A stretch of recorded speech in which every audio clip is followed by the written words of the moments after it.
Hey guys, welcome to Deepwater Legends. Thank you for tuning in. Today we have a special guest hot off the Kingfish tournament trail. They just got a first place in a tournament. Captain Austin from Dirty Ice Charters. Welcome to the show, Austin. How are you doing today? Hey, I'm doing great. Thank y'all so much for having us. Super excited. Thanks for coming on. We're really pumped to hear about your win and kingfishing in general. We haven't covered kingfishing on the show yet. It's something that I think everybody likes to do here and there, and you guys have mastered it. And I think it's going to be something cool to go over. First off, tell us a little bit about your charter, where you're out of, what kind of boat you have, and we'll go from there. Yeah, absolutely. My name's Austin Henderson, as we all explained.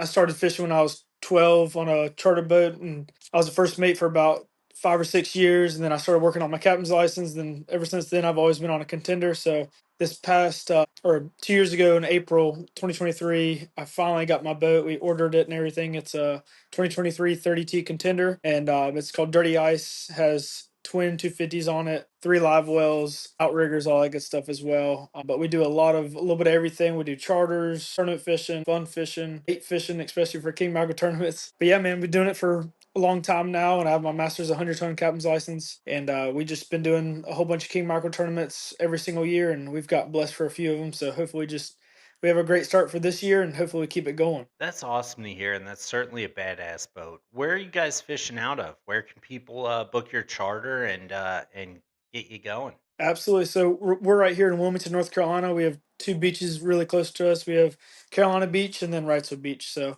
this is where we're located, and it's a great place. So you can fish, and it's still a city, but it's not too big of a city. So when you're here, you can have a great time at the bars or downtown, or just enjoy the beach. And especially the fishing has been amazing as well. That's awesome. Yeah, I love Wrightsville Beach area. And I know in addition to king mackerel fishing, you guys also do commercial fishing. You guys do giant bluefin. You guys are kind of just all around excellent anglers. And we're happy to have you on here because we love talking about fishing. And I think it's going to be a good guest. So tell us a little bit about your last tournament that you guys were in. You guys got first place in the first leg of it. And what was the fishing like? What do you think led to your success? And how do you guys pretty much just keep on it? You guys are constantly going everywhere, constantly killing it. It's not your first time holding one of those giant checks. What's the secret sauce per se? I think the biggest thing, and I think a lot of people can say this as well, is you know the biggest thing for us for live bait is you got to put the time in. I mean, prior to this week, it rained like crazy, so the bait was like super easy to catch before this. I think we had like 20 inches or something crazy of rain. So we had bait, put it all in the pen, we were ready to go, and the Doc Max master actually sent me a video of otters eating all my baits. So there was heads of menhaden everywhere, and I was like, "This is great." So that I think that's the biggest thing for us was is capitalize on every opportunity. So whether it be getting the boat ready, having the rigs ready, the line, the bait, your motor's being serviced. I mean, all the little things matter, because when you do catch a big fish, you don't want to have that problem of, your motor blowing up or something like that, which can happen anytime, or having bad bait or whatever it might be. But I think some of the biggest key success for this tournament was we never gave up. The bait situation knocked us down. The next day, Kieran, my other buddy Tom, they went out and absolutely like rainstorm to try to catch bluefish. It was blowing a gale, and they're sending me videos, and they never even caught any bluefish that day. They were jumping and stuff, but it was raining so hard that they couldn't get them. So that was, when you get knocked down, it's okay. Flip the page. There's always tomorrow. You got to keep going. And then, so the next day we went out there again to try to catch some menhaden. There was none in the waterway. So then, all right, we're like, all right, we got to capitalize the next day. And it was like 2 days before tournament. Went out in the ocean, threw twice, loaded up the wells with really big menhaden. So that was huge. So then we had about 2 days for them to cure, which pretty much means that we put them in our tanks at our dock, zip tie them like crazy because of the otters, as y'all can clearly see. So we had those all pinned up. And then the next day, this is even a crazy story. Kieran took his little boat out there and went to catch bluefish. Had about like eight or so, and was coming back to go drop them off, and realized that his boat was sitting really low, and it's like a little 21 Nautic Star, and somehow the saltwater washdown was pumping into the bilge. So they had to run it up onto the beach at Masonboro Island, using their hats and everything to get the water out of the bilge. The bilge pump finally kicked on when they got the debris out of there. And then he could have easily went back and just unloaded this fish. Went to the Carolina Beach Inlet, caught like four more. So I think we had like right at 11 bluefish or so, which there's like a limit on them. I think we could only had 15, so we had only 11. And he brought him back to dock. I was like, "You are a trooper." So I think the biggest success was the bait for sure, and we just never gave up on it. You know. Yeah, a lot of people don't realize that when you go fishing and you're serious about it, like the work never stops. Like whether it's days or a week ahead of time, you're constantly looking at the weather, you're looking at the conditions, you're planning the trip. Conditions are changing offshore, surface temperatures, and really planning on where are we going? Why are we going here? Is this a smart move? Exactly. Because overnight the stuff can change, and so often we look at reports on like a Wednesday and there's like cloud cover and it's like, oh, this looks terrible here.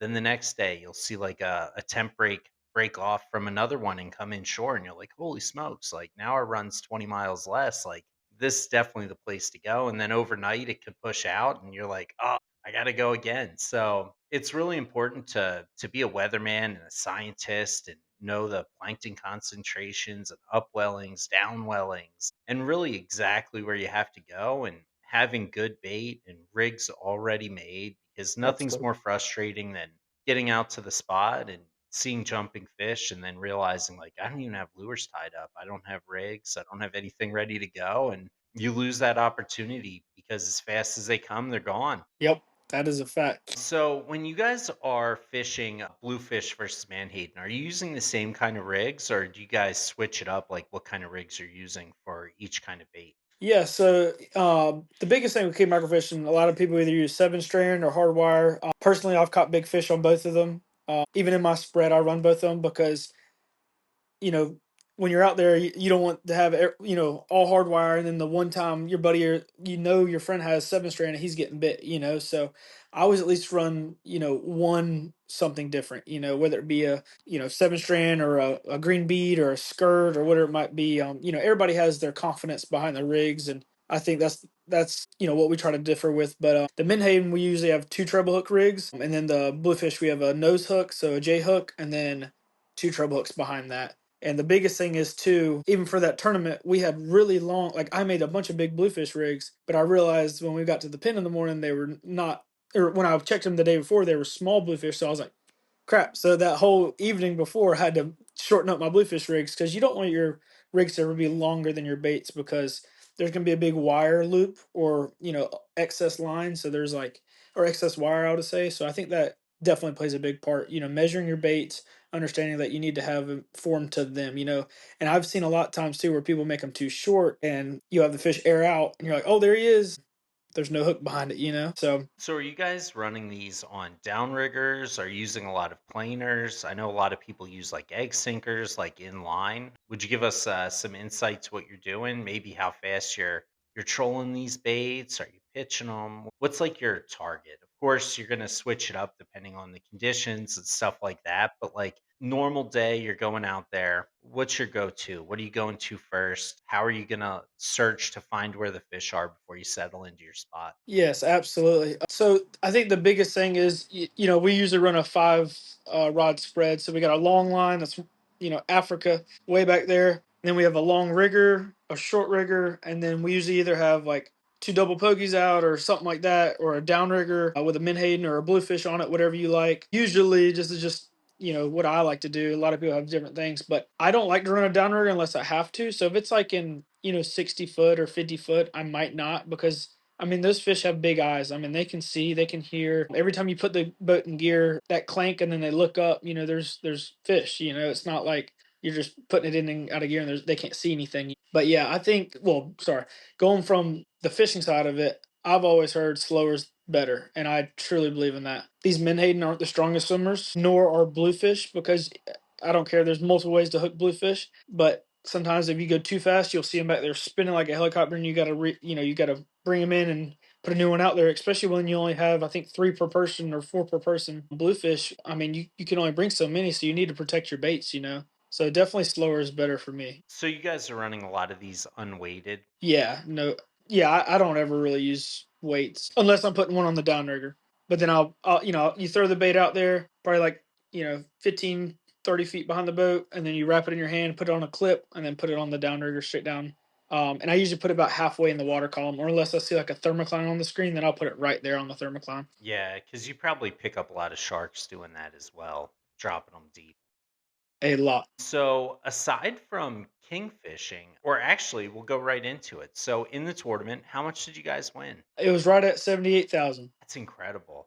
I'm sure it was one heck of a party after that. It was incredible, and I think I am the most superstitious person there is. All my friends can tell you that. And the day started, we get out there, and it was really rough. There wasn't many boats around us. We set out, catch a 7 pounder right off the bat, circle back around, lose one on the bluefish. We didn't even know because it was so rough. I just saw the line just super slack, and I was like, "What in the world?" So I rode up, cut right in half like a king mackerel would, set back out, catch an 18 pounder, put him in the box, and then have everything else back. And a banana peel was floating in the water. And I'm telling them while that banana peel is floating, I'm like, this is some craziness. Like, do not touch our line. Like, I'm super superstitious. Don't touch my boat, whatever. And sure enough, it got onto the bluefish rod. My buddy reels it in, grabs the banana peel, throws it off, sets the rod back out.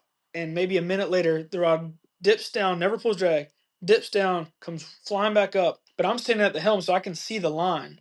And the line starts flying by the. I'm like, reel, reel, reel, reel, reel. And he's like, what? I'm like, grab the rod and reel, reel, reel. So right when he starts to grab and reel, the line is just bending around the back of the corner of the boat and it just starts ripping it. I'm like, give me the rod. He hands it to me.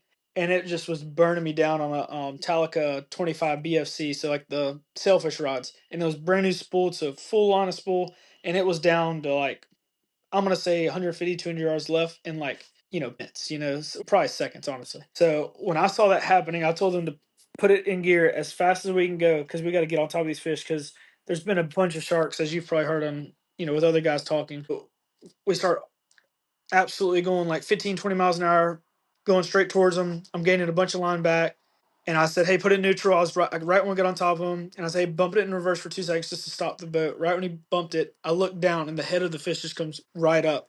And it was an old fish. And it came around the corner after him right there, grabbed the tail, threw him in the boat, and took a few pictures and put him right in the box. And he was only 54 and a half inches long. And most of our king mackerels and hatteras, when they bite, are, if they're 54 inches, they're only like 40, 45 pounds. But this one was 25 and a half inches wide. So it was extremely fat. And that's what made my difference. So, I mean, I told everybody, I had a high 30s fish because I thought it was like right at 40 pounds. And I'm not the one to like boast about it, be like, yeah, I got a 50 or whatever. Like, I like to keep fishing. I don't want to have to worry about, you know, undercutting someone's fish or whatever it might be, or undercut my own fish. So we got very blessed with that bite and capitalized on it. And like I said, took a few pictures in the fish bag, grander fish bag, and iced it down and closed the box and kept fishing. That's awesome. Yeah, I seen your videos. You guys have one heck of a gaff, man. And one heck of a gaff. That baby's like 10 feet long. I love it. Yeah. It's like the longest gaff in the world. Like I seen a video, he's like pulling it out, it just kept going. It looked like it looked like a magic trick. He could It have stood gaffed it there. from someone else's boat. I know. And it has like a little 2 inch gaff. So when you gaff them, they don't bleed much. Did you guys do the tampon trick when you gaff them? Throw a tampon in them, soak up the blood, keep it in there? Some people do. Knock on wood, I've never really had to do that. My gaff man's pretty good. So hopefully he keeps it up. Oh, yeah, every video I see of him, he's doing a great job, man. I haven't seen him lose one yet in a video. You must just not have sent those. That's right. Well, yeah, this last tournament we fished in the fall was the funniest thing. I had the fish up there and he keeps hitting it, and I'm like, hit him, like he's hitting him, like, and I'm like, pick up the gaff, picks up the gaff. The hook was gone. I was like, where did the hook gaff go? So it was the funniest thing though. The tip of the gaff, I guess the hook part just fell off. I was like, what in the world? Oh, man. Yeah, I had a harpoon shot like that on a Mako one time where the harpoon dart wasn't sharp at all. Didn't Oh even yeah. break the skin. It was so sad. Yes. Like I nailed that thing. Nothing. That's yeah. It's just like a tuna in their gill plate. It's like a shield. Oh, yeah. And what's the most you guys ever won in a tournament? Me and my buddy Austin Eubank on Clearly Hooked. It was me, Austin, Chris, and John Theo. We won 95 in the second legs. In about 2 weeks, that will be the second leg of the championship, or sorry, of the Cape Lookout shootout. We had a 35, I think it was 35.6, and at the time we were fighting a 25 pounder up front, and I watched it air out, and I was like, I don't even care about y'all's fish. This is him, and he landed, and thank God we left that other fish still fighting it because that one got sharked, and then our big fish didn't. I was like, whoa. It's incredible. Yeah, the sharks here are so terrible. Like, I mean, probably 30% of our fish get sharked here out of Yeah. Charleston. Yes, it's getting ridiculous. We do a lot of vertical jigging and stuff, and it's like we're losing 10, 15 jigs a day. Yes. When we went out there to the break this past week, we lost 12. It was ridiculous. I've never seen anything like it. They really need to do something about that. And I think the only way to really tame the sharks is to kind of get people harvesting them again, showing them that they are good food, like they are edible I and agree. sustainable, and being able to really be more marketable. Like they need to get like some kind of chef or something to do some shows on cooking them and get restaurants on board with it, because I think it's the only way to really get it under wraps. I'm not saying all sharks, there's certainly sharks we shouldn't be harvesting. You go out to a regular reef and I mean, we're marking 10, 15 on a small piece. Like you'll have a Easily. reef that's like 15 feet by 15 feet. It's just loaded with sharks. Like I wouldn't even dive there at all No. ever. Yeah. That's what I tell everybody. Everybody's like, well, why don't you dive? I said, I'm on the most wanted list down there. I don't want to be down there with them. That's awesome. Yeah. Yeah, exactly. And like I mean they're coming right up to the boat. Like sometimes we'll pull Yeah. up to a reef, two fish, and a shark will come right up and it's like, "Well, we're going somewhere Oh, else." And then they'll follow you to the next one. It's like, this is Exactly. terrible. Yeah, this past weekend we had the biggest scamp I've ever seen on my own boat, like personally, and it was maybe 6 foot underneath the water. And I was like, "Oh, perfect, we got him! Like, just keep reeling." And a true 10 foot shark, I don't even know what it was, came up underneath it and ate it in one bite. And we got the head back, and the head was probably like 8 pounds, just the head though. It was like, what in the world, man? Yeah, and you guys do commercial fishing, which is awesome. And you sent me some videos of that. You guys really are pounding the bottom fish. I'm sure you see the sharks there all the time as well. Oh yes. Yeah, it's getting ridiculous. Like you said, from vertical jigs getting cut off to your regular weights. I mean, there's one day where I ran out of regular weight, so I literally had to go deep dropping. And thank God we went because we tried it at nighttime and we caught like it was 48 pounds gutted snowy because we didn't have any regular beeliner weights or regular jack weights. We had to have like 6 pound weights and that was it. I was like, geez Louise. We ran out of jigs the other day, and Troy was dropping down some like 700-gram jigs that Yeah, were for like 800 feet and was losing them. And Alex was flipping out. He's like, "That's an $80 jig." yeah. And one Sees drop him gone. tying on another one. Yeah, he's like, "It just worked." And he's like, "No, absolutely not."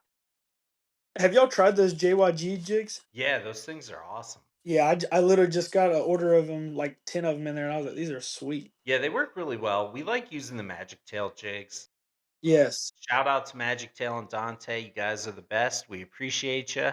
You yes. sponsor our show. You send us gear. You send us gear to give to our viewers. You guys are awesome. You can use code Deepwater Legends, all one word, capital letters, for 15% off your order at magictailoutfitters.com. Sorry for the shameless plug. Their jigs are awesome. They're affordable and they work really well, especially when you're losing a million in a day. Yes, You're not dropping down a $27 jig or $30 jig and just getting smoked. Now, that when is you for get sure. out to like really deep water and stuff, then it's like, okay, now it's time.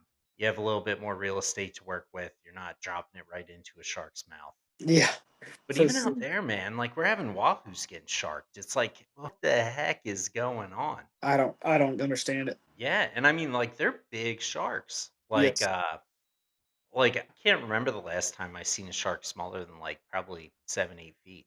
Like, every easily. single one of them is bigger than that. Like, I mean, the average size probably 8 to 10 feet long that I see, and we're talking even within 20 miles of shore. Yep. It's yeah, it's gotten to a problem because like I've always heard about the Florida problem with sharks too, and like we fished the Fort Pierce Invitational this past year, and that was a mess. Like those sharks, you literally have to kill your kite baits because the hammerheads are just be doing a circle around it because they can see it. I'm like, oh my god. Yeah, yeah. So where do you guys travel for your tournaments? Are you guys mostly just Carolinas down to Florida, or do you guys start heading up to the Northeast and going after any of the big ones like the White Marlin Open, the Huck Big Fish, Annisquan, Mid Atlantic? Yeah, we've done the Big Rock a few times. We've caught a few nice fish, and that was a great time on the dot. It's a 44 contender, and we fished that for 2 years. The second year it was really good for us. That was a lot of fun, and that's in Morehead City.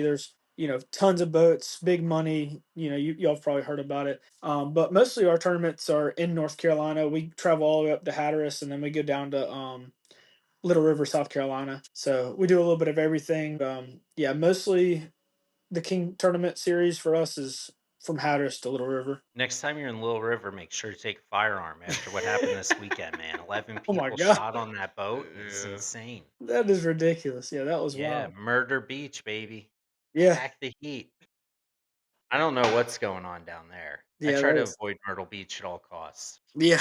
So, how did you get into commercial fishing? I know that you guys are out there doing it on a center console. It's awesome to see, and it's not usually like the standard like kind of commercial fishing operation that you see. You guys are doing it rod and reel. You're reeling them. You're using electric reels. You're and really pounding it and effective. Yeah.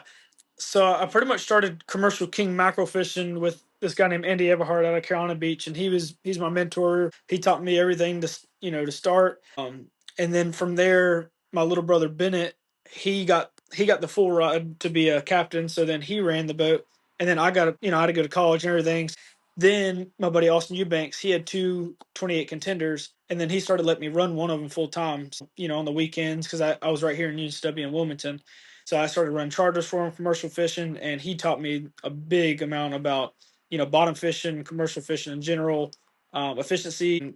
He for sure is the best king mackerel fisherman I know, and I will give him my honor to say that. I mean, he has taught me everything, and I'm very blessed for that. Well, let him know we want him on the show. Yes, absolutely. We'd love to talk to him. Anybody that our guests are like, hey, these guys are it. That's vetted enough for me. So Yes, if he wants to come on, we'd love to have him. yes, absolutely. He is the man. So what kind of fish are you guys targeting when you're out there commercial fishing? Yes. So what I tell my guys when they come fishing with me is the biggest thing is weight. So don't get me wrong. Yes, you want to go out there and kill the groupers or you want to kill, wahoos or whatever it might be. But you got to understand though, like, yes, you might come home with 200 pounds of grouper, but at $6, $7 a pound, that's not even that much money. You know what I'm saying? So you need to have a variety and you just need to capitalize on weight. I don't care if it's 1,200 pounds of bonitas or whatever it might be. Just go out there and let's just have fun and catch weight. But a lot of the stuff we go for is beeliners because they're really good eating for a lot. And then, while you're beeliner fishing, you catch triggerfish, jacks, grunts, groupers, all that good stuff too. So, and the biggest thing too when you're doing that is the Boston mackerel and squid we use. It brings up everything. So, like king mackerels, wahoos. I've pitched to a 76-pound wahoo last year on a live bait rod from just beeliner fishing. So you never know what you're going to see out there. So, biggest thing is just capitalize on weight and whether it be jacks one day or groupers the next. You just got to keep it going. So, are there any kind of fish that you catch when you're commercial fishing and you guys throw back, other than stuff you're not legally allowed to keep? Are there any things that like aren't sellable or there's no market for? I'm trying to think. Other than sharks, like we are talking about, I mean, there's no real market for sharks. I don't really think of anything on top of my head that won't sell unless it's like you said, it's not in season or not regulation size. But yeah, pretty much just sharks, really, and marlins and sailfish and stuff like that. We caught one the other year and it died. It ate a live bait rig of sailfish, so we killed him and we brought it back and we had a feast for everybody. My buddy has a big smoker, so that was like one of the things Yes, that you're supposed to throw back. sailfish and marlin are delicious. People are gonna Yeah, hate us for saying it, but they're good. yeah. I mean, especially like if they eat a king mackerel rig. I mean, it was down his throat and everything. I was like, there ain't no way he's gonna survive. So So, what kind of considerations do you take in when planning your commercial trips? Like, are you like kind of calculating like how much gas is it going to take for me to get here? What could we possibly get here? Versus like kind of just like a recreational trip, like what we do, where it's like we don't care if it's an entire tank to get where the fish are, we're going there because we're not trying to benefit like a cost analysis. Like, we're just trying to go catch what we want to catch, come home, and that's the end of it. Do you guys ever take that into consideration and be like, hey, maybe we'll run 30 miles instead of 50 because we might catch less or a different kind of fish, but ultimately we're saving money on fuel and able to still make more money on the fish that we catch? yeah, I think the biggest thing for my type of fishing, sort of going back to like, we have center consoles, so like we burn a little less fuel, but we get out there, we be out there faster or whatever it might be. I think the biggest thing too is like I do a lot of overnight trips, so like I try to plan that accordingly because I don't want to like be running 20 miles at nighttime, so like you were saying, I like to get where I need to go. Like, so if I leave at 4 o'clock in the afternoon, I'll try to get there before dark. So then I only have, like, 5 mile radius of runs, rather than a great big haul, But my biggest thing is, and I think this is comes to any fishing, scared money doesn't make money. Spend the extra money on fuel or bait, tackle, whatever, ice, because I think, and don't get me wrong, I feel like we run over the fish a lot. I feel like everybody does because you always hear the Gulf Stream has bigger fish, this and that and other, but it's not the case. I mean, when gag groupers in the fall, they come in close, you only got to go a few miles. And, I just feel like it's the biggest thing about, like, finding the temperature, making sure the bottom looks good, try a few drifts. And if you catch them, then anchor up. If you don't, keep going. And what kind of baits are you guys usually using when you're commercial fishing? Yeah, so we use Beastmasters and Tanacoms on Dante's rods. Actually, Magic Tail. He is a awesome Shout setup. out to Dante's Rods. We have one right here, the finest rods in the land. You Look at will that. not find a finer fishing rod than a Magic Tail Outfitters rod. They You can are get those at absolutely incredible. magictailoutfitters.com or call the man yourself. That's it. And his rods are amazing because Indestructible. the tips are so light. Beeliners bite very soft, and you can see every bite from the beeliners. But then when it goes to load up, you've already whooped his butt. You know what I'm saying? And same thing with groupers and jacks. I mean, they are just great rods. And the best thing I ever paid for from him was the adjustable butts. They are incredible because I like to hold the rod a lot, but then when you get tired and you need a break, you can always put it on the bent buck section and keep catching them as hard as you would if it was straight. So that was a great thing that he prompted me to get. I know one thing not to sleep on when it comes to like smaller size electric reels like Beastmasters and Tanacoms are the Banex Kagans. Those things have tremendous power and they last Yeah, forever. I have one and in 5 years, no problems at all. I know a wow, lot of guys are quick to be like, oh no, I wouldn't use that. But my personal experience, those things are a beast, man. Like it's almost like an in between. Like it's stronger than a Tanacom, and I would say it's similar to a Beastmaster. that's awesome. I need to try them out for sure then, because I'm a big Shimano guy, and the Tanacoms are great, but we abuse them. We catch those jacks on them and everything else, and it puts a lot of strain on them. So I definitely need to try those out. Yeah, it certainly is good. If I come up there to film you guys, I'll bring it up there. It works tremendously. I have no complaints with it. I got it from I think Gate Oh Sales in yeah, yeah. Florida, and they're the U.S. distributor. It's worked flawlessly since. Holds tons of line. I mean, I wouldn't go catching swordfish with it. Maybe you could, but I wouldn't. We'll use our other reel for that.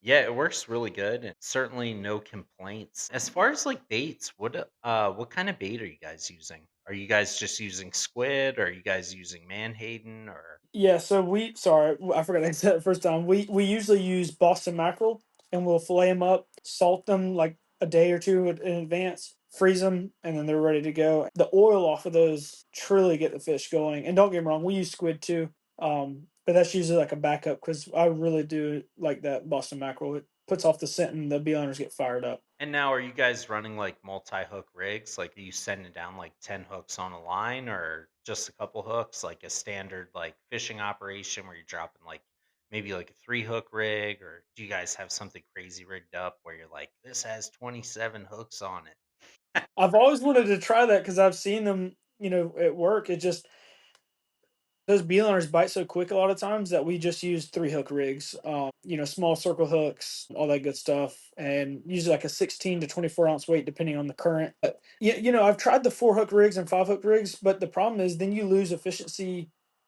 with putting more bait on instead of dropping down, if that makes sense, Mhm. because you Yeah, can't and you catch a start fish in the catching a air. lot of, like, amberjacks and stuff like that because it's up off the ground. Correct, correct. And that's the last thing I'd wanna fight on, like, a Tanacom is an Mm, amberjack.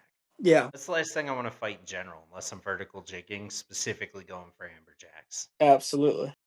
Now, do you guys see a market for amberjacks? Like, if you bring those back, like, they'll buy them. Yes, big time. Really? I'll say that's like when I was talking about weight, like, don't get me wrong, it's not, you don't get paid big money for them, but that's where you get like your gas, bait money, that kind of stuff. And then you're like, okay, once I got these jacks, okay, now I can go have fun. Now I can go catch beeliners, maybe target a bunch of groupers, all that kind of stuff. But I heard down in Florida, there's a huge market for them. They sell them for a lot more money than what we do. But I think a lot of our fish goes to Canada, from what I've I'm gonna have to understood. look it up because if I can sell amberjacks, I can sink the boat in amberjacks every time. Yeah. Like, I mean, we have 50, 60 pounders all over. Oh Like, yeah. we could come back standing on them. That's awesome. Like, we'd have to take a separate boat to pull our boat filled with amberjacks. Load them Like, down. there's just so many. If there's one thing that there's more of than sharks, it's amberjacks. Yeah, that is yes. I love catching them though. We've been using our 80 wides a lot of the times because like you were saying the Tanacoms and you don't want to burn up the Beastmasters and all that stuff too. And just crank them on the 80 wides with a long like tuna rod just like these, or Dante's rods so they whoop their tails. Yeah, I mean, we catch them sometimes when we're trolling for wahoo.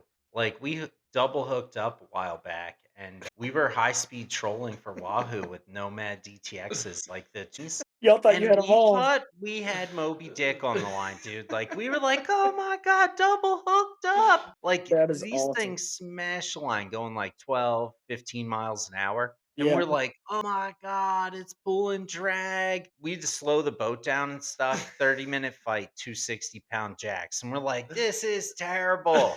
But, like, I And love catching them when we're vertical jigging. Absolutely hate catching them when we're trolling. Like, it's yeah. ridiculous. They Yes. just open their mouth and it's like pulling in a parachute. Yeah, you're drowning them. That's what it feels like. Yeah. Yeah, it was completely ridiculous. Yeah.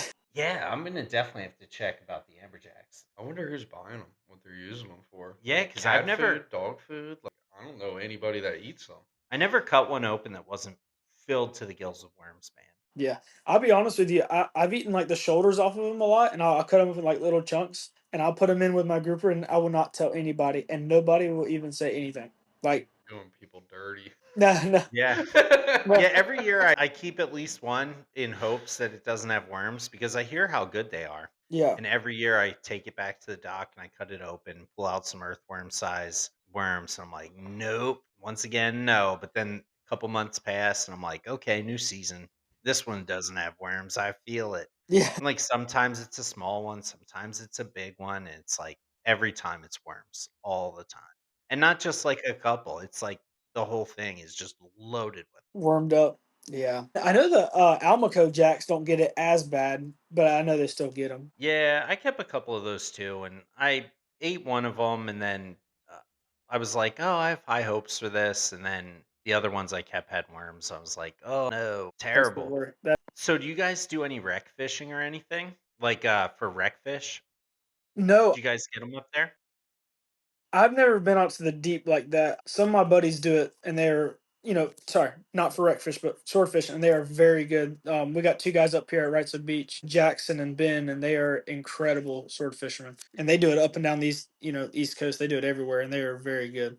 But I don't know. I don't feel like anybody's ever strictly targeted them really, so I've never seen one before. But Well, that'd we be really have. cool. And, out of South Carolina, we actually have a wreck fishery. It's only open for 1 month, but they get huge. Like last year, we caught about an 80 pounder. And, that's not even big. Like, they get up to, like, 200 pounds. How deep isn't it? Like super deep, like 2,000 feet or something crazy? Yeah, yeah, we caught ours to, like, 1,700, but, this year, we are looking at some new areas to target once wreckfish season opens, and, I think we're gonna hit, like, 2,500 feet, try to pull some. Like, we thought we had a big swordfish on, and, it was Yeah, a wreckfish, and we're like, "Holy smokes." they look like a big grouper, don't they? Yeah, they're Yeah. enormous. Yeah, a huge, just solid black grouper. God, that's incredible. I couldn't imagine a 200 pounder. I know the 80 pounder fought the LP, like, give us something way bigger. Dang, I can't imagine. That's wild. Yeah, come on down, man. We'll go for wreckfish or swordfish, whatever you want to do. We do a lot of daytime sword fishing, Yeah, that'd be sweet. especially in the summer when it starts to calm down. So Yeah, the seas are better. We can get out further, chill out there longer, and not have to really worry about it. Really haul some ass going out there yeah. because that's what kills us. Yeah. Do y'all ever catch the yellowfins out there? So that's a big area of contention. We've been trying for them lately. No luck so far. I came from yellowfin fishing up north, so we're catching them left and right out of like New Jersey, Delaware, Maryland. Hmm. Down here, they used to catch them about 20 years ago, really reliably. And then now you see like maybe one or two a year. And what I would think is the reason for that is social media because everybody's posting their catches at like Edisto Banks and way inshore, like at like 50, 60 miles out. So everyone's going 50, 60 miles out. Yeah, So I think that there's very few boats actually going out to the grounds where those fish are because I know every time we're running out sword fishing and stuff, like we're not even hearing people on the radio, let alone seeing a boat. So I just think there's not a lot of people targeting them out there, but I do think that they're still likely out there. But we're gonna keep pounding away at it. I'm sure we'll get one eventually. I know absolutely. last year I think we hooked one, and we definitely hooked something non-standard, and it broke off unfortunately. And it was either a really big yellowfin or it was something. But yeah, it unfortunately ran under the boat and broke us off. We had a bunch of rods in the way because we were just pulling out to a spot, dropped some vertical jigs, hooked up, but all of the trolling rods were like in the rod holders where they would be for trolling, and it was just too hard to fight around them. No time to get them up and out of the rod holders. That's wild. Yeah, you always just got to be ready to pitch That's right. because you never know what you're going to run up into. Like, I mean, it's always something. Like, we always have like a chugger ready, a vertical jig ready, a live bait hook ready, as well as like trolling lines already rigged. Like, if we're running over busting fish, we could just toss them out the back. Yeah. And I think that's the biggest thing about ocean fishing is what people don't understand is like, yes, we're dropping down to hopefully catch a grouper, hopefully catch this or that, but you truly never know. I mean, or you're fighting it and you're like, oh my God, like we've been catching yellowtail snapper like the last couple trips and we caught a mangrove, which I mean happens here, but not like, it's very rare. So I mean, seeing those around lately has been really cool. And I think it's like that warmer water pushing up. Maybe hopefully we get a fishery for them one year, that'd be really cool. Yeah, a couple trips ago, these guys were out and I wasn't with them, and they caught a bunch of enormous African pompanos, like some Yeah. 25 pounders. And it was just like the perfect time. Like, I mean, they brought home two of them and they got sharked on three of them. And it was just like, holy smokes. Like, I mean, enormous ones. Yeah, you never know what you're gonna get when you start dropping jigs down, man. That's it. That's the fun of it. Yep. So then cutting right into giant bluefin fishing, you guys slam them, man. We got very blessed this year catching them from 26 foot off of our beach to 300 400 foot up there in Hatteras. I mean, it was incredible fishery this year, and don't get me wrong, we went, we went a lot. So what's your favorite kind of commercial fishing? Going for bottom uh fish or going for bluefin? so I'm a big live bait guy. I love you know bluefin tuna fishing. I love king mackerel fishing. Even catching that wahoo off live bait. That one time that was sweet. Like that is my favorite. You gotta, like I was saying, you gotta go slow. A lot of people don't understand it. Sometimes they're trolling too fast, or whatever it might be. But I truly like to see the bait wiggle back there, and then see an explosion happen, or they absolutely, king mackerels, wahoos, tunas, anything up top, they just burn it down, and I just love that.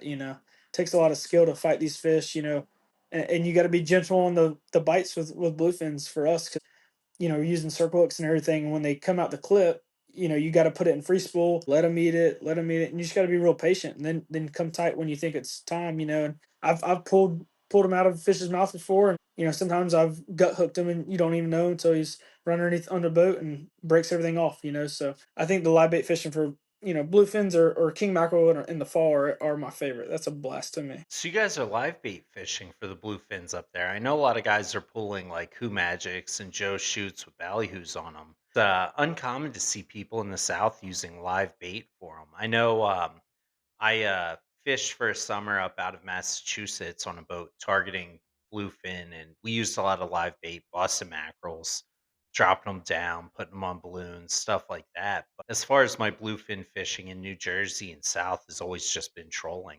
Yeah. And I think that's something that, well, my buddy, I mean, I don't know who started it, but like I said, my buddy Austin Eubank, I think he sort of started it for us down here because, like, we used to ballyhoo fish and everybody used to ballyhoo fish, and, you'd see like one or two get caught, and it was like awesome. My first one I ever caught here was probably like 30 foot of water with Mike King, and it was on a ballyhoo, and that was awesome. But, I think these fish, I mean, I think they're getting smarter because everybody pulls ballyhoo don't get the bites are way less compared to us, and when Except they're John Azzato, that guy gets bit all the time. If you need yeah, a charter, no limit sport fishing.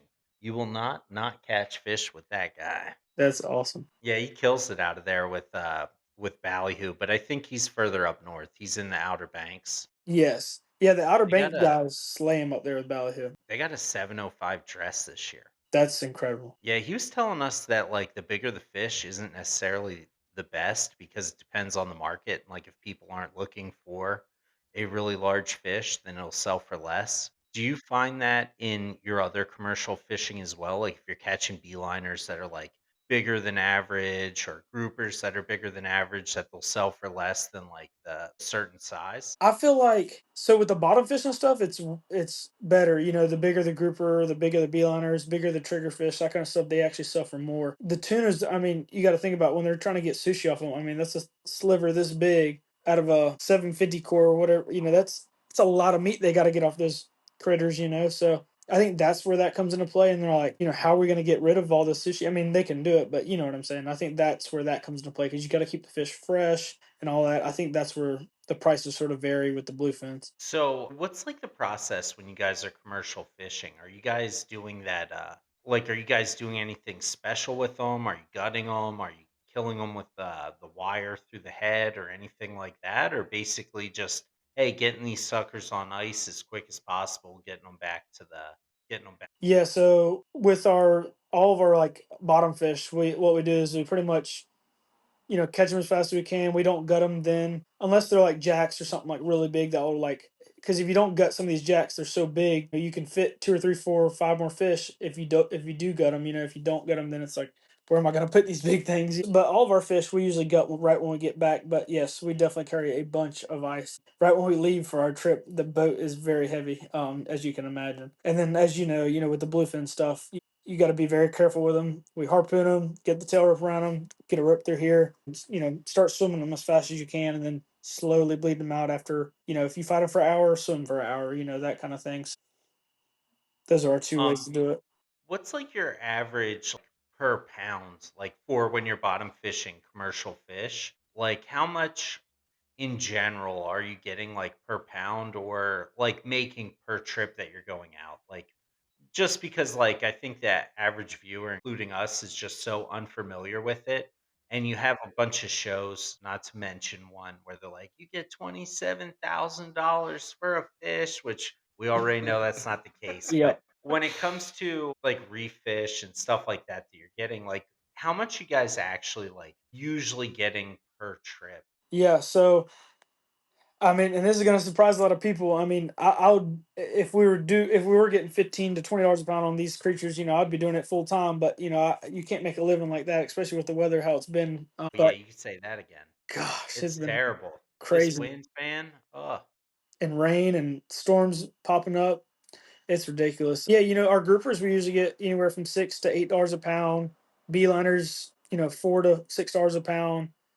Triggers right at 3 to 4. I mean, and it all varies, on market and stuff. And then the jacks we usually get, anywhere from $1 to $2 to 250 sometimes. and Um, that's amberjacks? Amberjacks. Yep. Get out. We're gonna be millionaires. Troy's gonna have 3 gold chains next time we're on here because we're gonna be selling amberjacks. We're opening up a store. Yeah, I would really like to see the guys down in Florida. I think there's a really big market down there that they've been doing pretty well in. It's a lot more from what I've heard, but I don't know for a fact, so I don't want to, say that. But hopefully we get some prices like that one day. Yeah, that would be awesome. And hopefully sharks.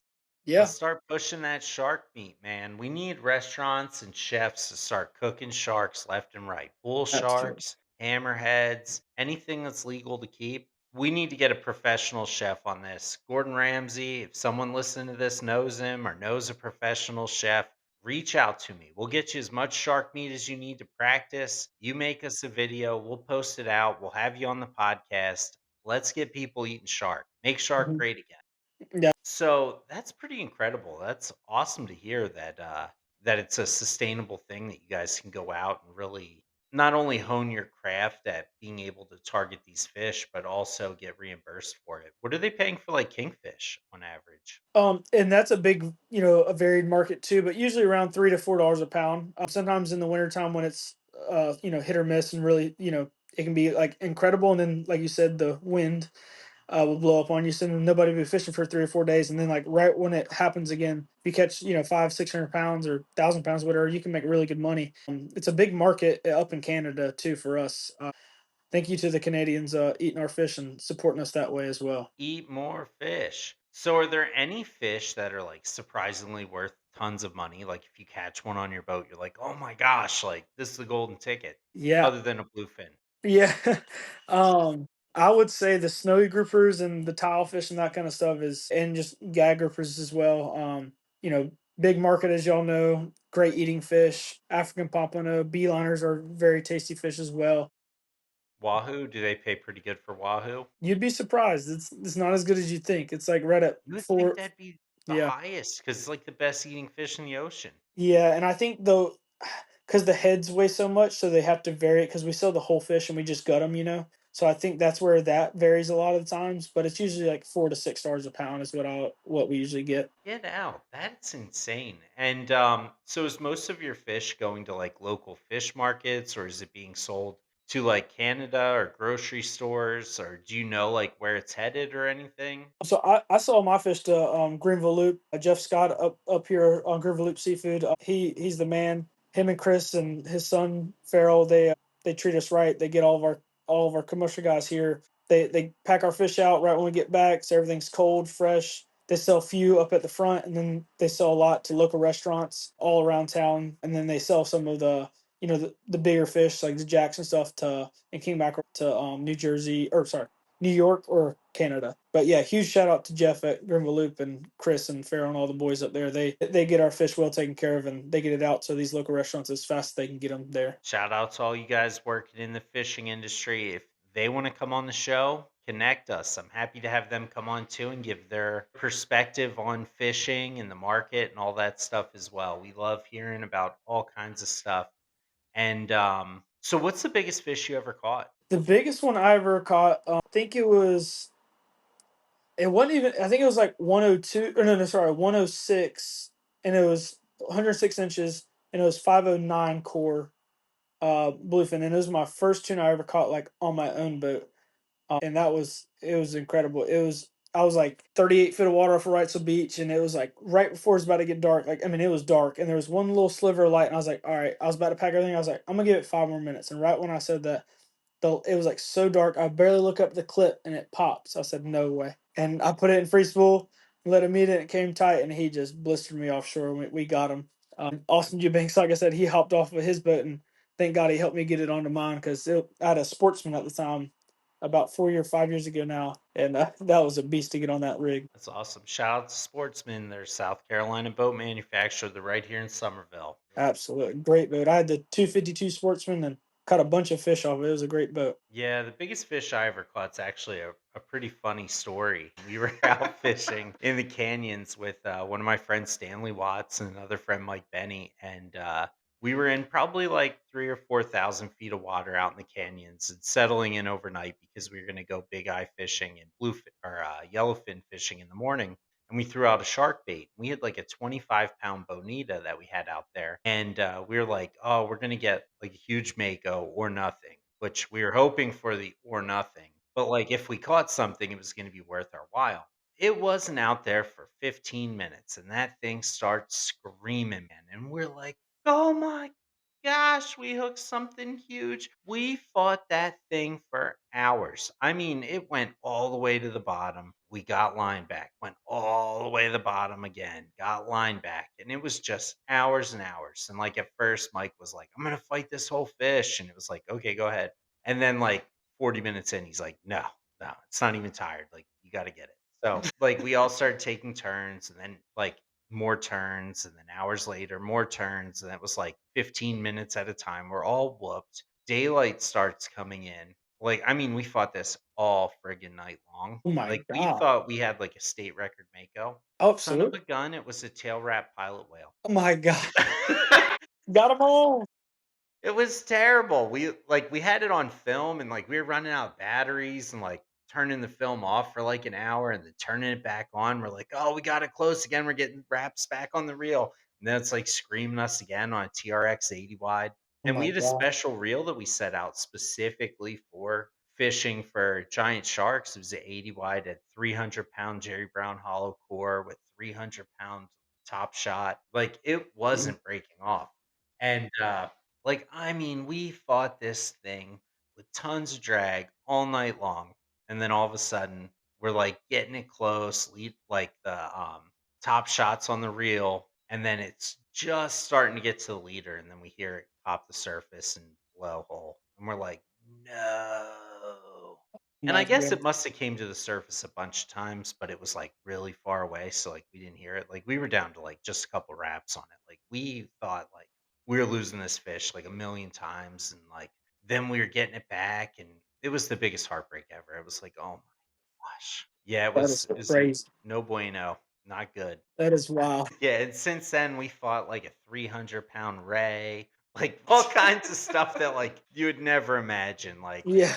just random stuff that you hook in the ocean. We hooked a basking shark one time with a side tracker and Oh my god.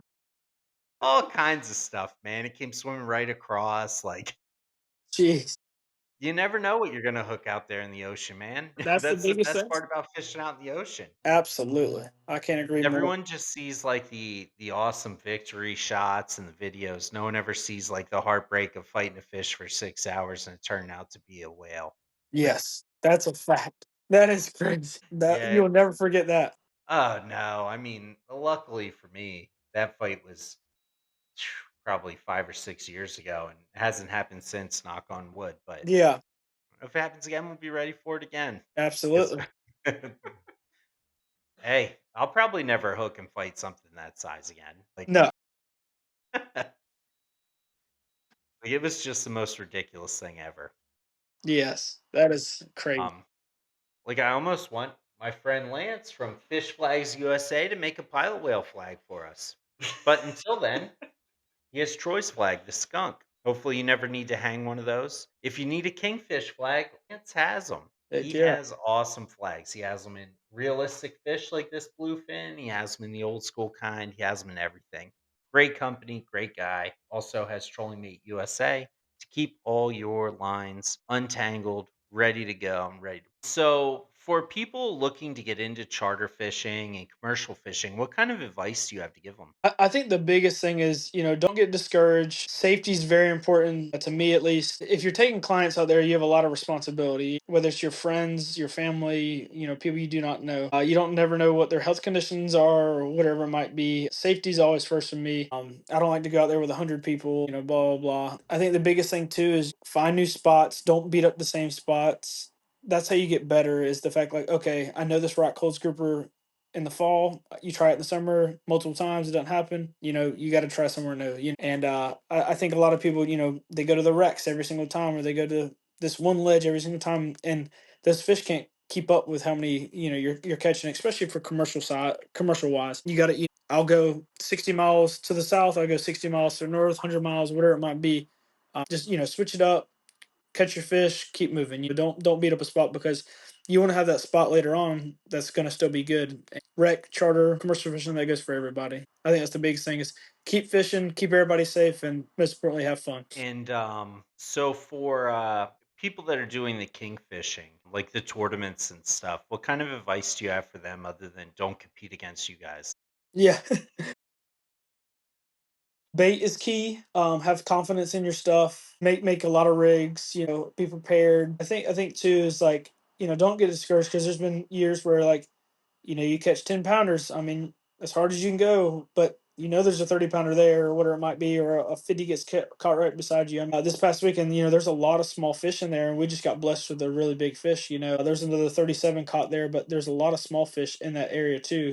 And I think, like, you get lucky, but you just got to keep going. I mean, there's been multiple years where you're sucking, sucking, sucking, you win, or you're sucking, sucking, sucking, you get 10th or whatever. You take everything as a grain of salt, and we're very blessed that we won this past tournament. But there's 15 other more that we're fishing this year, and I'm gonna keep making rigs, keep worrying about our bait, and hopefully keep capitalizing. That's all we can do. And what size wire are you usually using for your rigs? Yeah, so for the hardwire stuff, I use anywhere from 4 to 6, and then the 7 strand, I use that 30 pound 7 strand or 60 pound 7 strand, just depending on how big my baits are and stuff. You sort of, like I was going back to earlier, was match the bait to your size of your hooks and everything. And I did the same thing with my rigs. If you want a big bite, you got to make sure your stuff looks good. Prior. I mean, do you want to eat a steak or do you want to eat a cheeseburger? It goes both ways. So make sure your stuff's right. That's the biggest thing. And as far as bait size, do you ever find like bait that's just too big that you're like, hey, I'm not using this too big for the fish that are here? Or do you have like a sweet spot on what size bluefish you're using for bait? Absolutely. I think, shads, there's no such thing as too big of a shad or menhaden. We use the bluefin shads for king mackerels in December. Sometimes if the tunas aren't biting, they'll a 50 pounder eat that or a 10 pounder eat it. It's crazy. And they're like, 12 inches long almost. The bluefish, there is such thing, I feel like, as a too big of a bluefish, those Oh, five, yeah, six I caught pounders. some that were like 20 pounds up north. And it's Yeah. like, or 15 pounds. And it's like, Yeah. catch Kingfishzilla on that. Yeah, for real. But yeah, I like, a good, 2 maybe 3 pound bluefish is awesome. Like that's a great bait. A lot of times too, I mean, you've probably heard of like old pier fishermen say like they're not killing them to necessarily eat them. They're sort of killing them to kill them. So a lot of the times you'll see them like bite them in half, or like they're coming straight in the middle to kill them. And maybe they'll come back for them too. But a lot of the times I've seen them where they're just like literally trying to kill them, and duh, they're gonna eat the little piece. But a lot of times they're just trying to kill them. So it's really ferocious bites. We've had them air out on bluefish 6 times before they get the bait because it's such a big bait. And that day in particular, I realized they will eat a really big. I mean, that was a 5 pound bluefish. I mean, it was a true 5 pound bluefish that time. Whatever. And the biggest thing about tournament fishing in general is having confidence. You don't, if it looks weird back there and doesn't swim right, pull them in and put a new bait out. That's the biggest thing. You don't want your stuff to look bad. I think that's the biggest thing that So a lot of when you people do. guys are backing down to the tournament with the big fish, what song are you guys playing? I love it when you call me Big Papa. No, I'm just joking. That goes back to one of my buddies, Clint, and he's fish like bit their faces off the day before on the beach, and we went right back. We were getting no bites, and he's like, "I know what song that's gonna get him." And I swear to y'all, he put, "I love it when you call me big," and Ronald said, "Papa." What? I was like, "No way." So that's why I had to say that song. Oh, yeah. Yeah, we have a fishing song too. It's an unlikely one. Philadelphia Freedom by Elton John. Fish bite like nuts to that song. There you go. It happened by accident too. I was on a guy's boat and he had some bizarre playlist going. Shout out to Stan. He had this playlist going and we were all like making fun of him. We're like, this is a terrible song. Like, I mean, if you ever heard that song, you know what it's about. Yeah. And, like, all the lines went off, and we're like, "No way." And then hours later, like, nothing was happening. Song comes on again, lines go off again. And Mm, then, like, since then, it's like, well, we all gotta have that song. And then every time it comes on the radio, it seems like Fish are on. And then it became so frequent that it's like, okay, well, now it's like a frequent flyer on the boat. yeah. None of us like it. It's just gotta play. Cued in And if every you're like not 7 catching songs. anything for a while, it's like, turn on the song. Yep. That's it. Oh, yeah. I mean, and it always comes down to confidence while you're fishing. I mean, that is your confident song. You got to have, those little things because sometimes it's hot and heavy and you can't keep a bait in the water, and sometimes it's slow and you got to have patience and play your song and get a bite. Yeah, I wouldn't really call it my song. Hot and heavy and confidence are 2 things that certainly go with it, though. Yeah, if you guys have never heard Philadelphia Freedom, play it. You'll laugh. It's certainly an interesting one. Play it on your boat. Tell me if you catch fish. I'm pretty sure you will. But yeah. Yeah, so how can people book your charter? Where can they reach you at? How can they do it? Absolutely. So my Instagram is Austin underscore Hendo. And if you just, follow me or send me a direct message, I'll love to hook you up with the charter and everything. I have shirts and sweatshirts available as well. I just got to order in, so I'll be sending y'all some as well. But yeah, just follow me on Instagram or direct message me and we'll get it going. Awesome. Yes, so you guys heard it. Book with Captain Austin. He's safe. These guys slay. You're going to catch fish. He's out of Carolina Beach, Wrightsville, North Carolina. And beautiful boat. It's fast, fuel efficient. And these guys, most of all, just slay it, man. Like, we posted some of your videos, they got, like, 30,000 views on YouTube, like, multiple ones, like, people can't get enough of it. You're clearly the most in shape guy we've had on here, so maybe you'll get the lady audience. Now we got a lady audience for here, but, most of you guys are, like, 35 to 65-year-old men, so that's probably not applicable unless you listen to Philadelphia Freedom, then maybe it is. They'll still take you out either way, you'll catch fish, and, an excellent guest. We appreciate you coming on, man. Thank you very much. It's been a pleasure. Like I said, guys, Magic Tail Outfitters makes excellent gear. They have rods, they have tackle. Dante is an absolute slayer. He makes the stuff that they use on MJs. They just killed it in the Bahamas. They're getting ready to head to the Big Rock. They're going to kill it there. Then the White Marlin Open. Follow those guys. Absolutely. Absolute legends. Fish Flags USA, get the best flags in the game. They make really cool stuff, just like Troy's flag over there. If they don't have it, you can ask Lance. He'll make one custom. They make them with your boat logo and name on it, your bait shop, and so forth. If you're looking for a bait shop, Hatterell's Point Tackle, there's no finer shop in South Carolina if you are not near them. Fisherman's Headquarters. They are in New Jersey. They are outstanding. Use the code Going Deep, all one word, for 10% off your order. You can also order online. They'll ship your stuff everywhere. If you have questions, Greg is outstanding. He's a Rodan dealer. He's able to help you troubleshoot your motors if you have problems, which you probably won't. Excellent guy. Thank you for coming on, Austin. We really appreciate it. We look forward to seeing you soon, and hopefully you get down here to South Carolina to fish with us. And we're looking forward to get up there and fishing with you. Absolutely. Have a Thank good y'all night, so guys. much. Thank you for tuning in. We really appreciate you. All you guys tuning in from everywhere. The show's growing tremendously. Every week, I see people tune in from different areas and different countries. We're in like 10 countries right now and all over the US. And we can't thank you guys enough. You guys are legends. You guys are awesome. We want to fish with all of you guys. If you have questions, ideas, topics, ideas for guests to have on, reach out to me. We're happy to get you on here. We have some exciting guests coming up soon and from all different aspects of fishing, and we look forward to it. Have a great night.